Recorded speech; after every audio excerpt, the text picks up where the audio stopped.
नमस्कार, स्वागत है आपका द न्यूज़ लॉन्चर पर। मैं हूं अशोक वानखेड़े, लेकर आया हूं आपका अपना कार्यक्रम द डायरेक्ट हिट। आज सीधा इंडिकेशन, क्योंकि अमित शाह लूज टॉक करते नहीं। बाकी नेताओं में और अमित शाह में एक मेजर फ़र्क है, अमित शाह जो बोलते हैं वो करके दिखाते हैं। और सैकड़ों लोगों के सामने अमित शाह जी ने जो कहा, क्या वो सीधा हिट करता है योगी आदित्यनाथ को, जो मुख्यमंत्री है?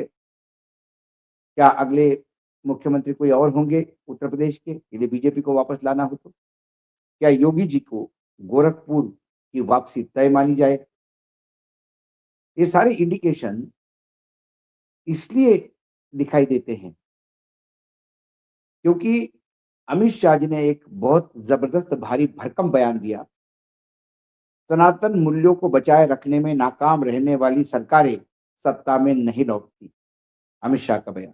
और ये बयान इसलिए महत्वपूर्ण होता है योगी जी के मामले में। शंकराचार्य विवाद के बीच केंद्रीय गृह मंत्री अमित शाह ने गुजरात में एक कार्यक्रम के दौरान बड़ा बयान दिया। उन्होंने कहा कि आदि शंकराचार्य ने सनातन धर्म के ध्वज को फहराने का काम किया था। जो सरकारें सनातन धर्म के मूल्य को बचाए रखने में नाकाम रहती है, वो फिर सत्ता में नहीं लौट आती। ये वक्तव्य उन्होंने दिया गुजरात में। देश में शंकराचार्य को लेकर चर्चा के बीच केंद्रीय गृह मंत्री अमित शाह का ये बयान सामने आया। मंगलवार को शाह ने कहा कि सनातन धर्म और उसकी परंपराओं को लेकर गांधीनगर में एक कार्यक्रम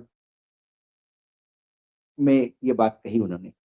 जो सरकारें क्या कही, जो सरकारें सनातन धर्म के मूल्यों को बनाए रखने में नाकाम रहती है और उनके अनुयायियों को निराश करती है, वो देश में सत्ता में कभी नहीं लौटती।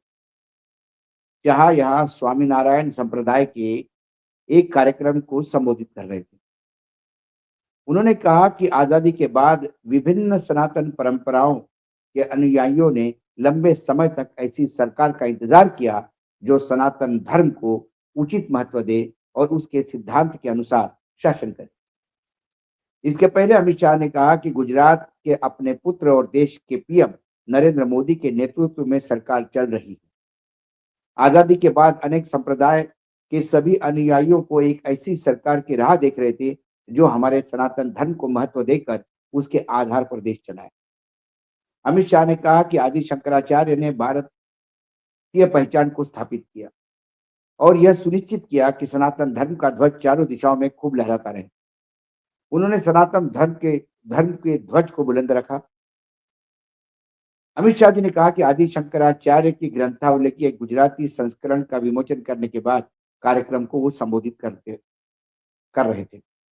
संबोधन में उन्होंने विश्वास जताया कि अद्वैत वेदांत के विद्वान के संपूर्ण ग्रंथ गुजरात के युवाओं के जीवन तथा कार्यों पर गहरा प्रभाव छोड़ेंगे।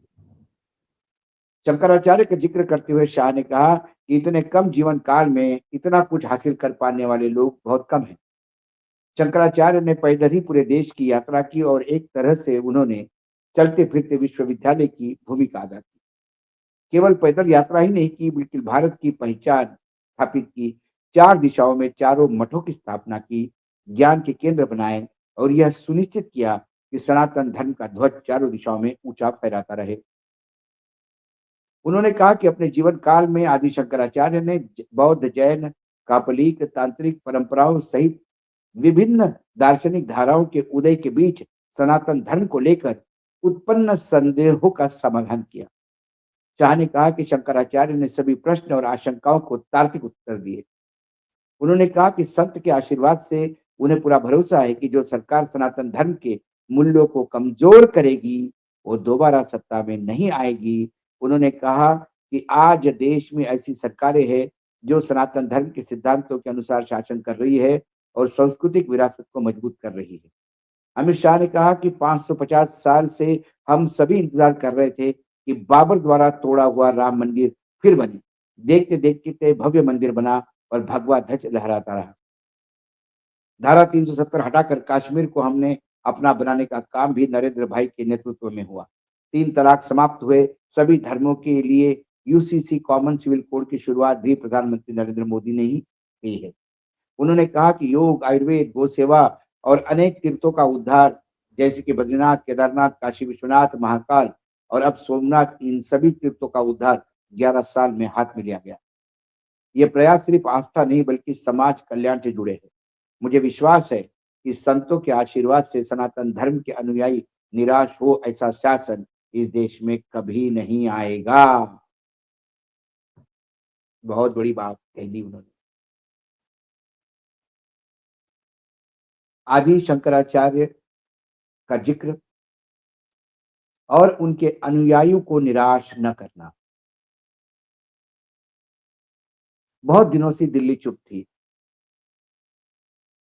हम बार-बार कह रहे थे कि कहीं न कहीं दिल्ली और लखनऊ की इस झगड़े में शंकराचार्य का मसला ये योगी के लिए बहुत घातक साबित होगा।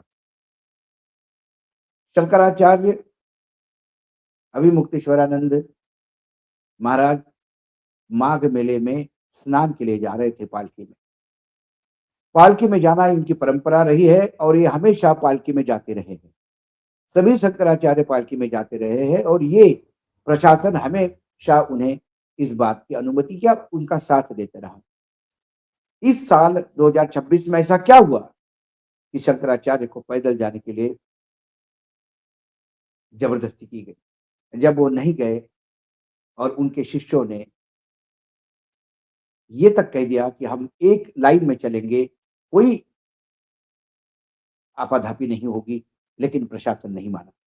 पुलिस ने बहुत ही गंदे तरीके से उन साधुओं को मारा, पीटा, लाठीचार्ज किया, छोटे बटुकों को बाल खींचकर पुलिस स्टेशन में लातों से रौंदा, शंकराचार्य की पालकी को 1.5 किलोमीटर दूर जाके फेंका और शंकराचार्य 11 दिन तक, कल तक वहां प्रदर्शन करते रहे।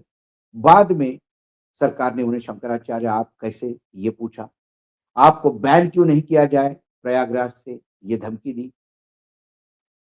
जब पूरे देश में बवाल हुआ तो सारे अलग-अलग शहरों में प्रदर्शन होने लगे और सारा समाज शंकराचार्य के पीछे खड़ा होता दिखाई दिया।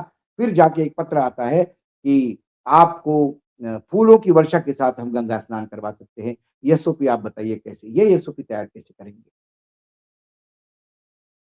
और कहीं न कहीं पहली बार योगी आदित्यनाथ के लिए औरंगज़ेब जैसा प्रयोग शब्दों का प्रयोग हुआ। तो क्या ये औरंगज़ेब से भी गया गुज़रा सकता है? उनके अपने पार्टी के लोग भी उन्हें कोसने लगे। यहाँ तक कि उनके उप मुख्यमंत्री भी शंकराचार्य के साथ खड़े होते दिखाई दिए। इतना ही कम नहीं था कि कुछ गुंडों को भेजकर शंकराचार्य के उस प्रदर्शन स्थल पर भी हंगामा करने का कोशिश की गई। शंकराचार्य ने तो आरोप लगाया कि उनकी हत्या करने का प्रयास किया गया है शायद।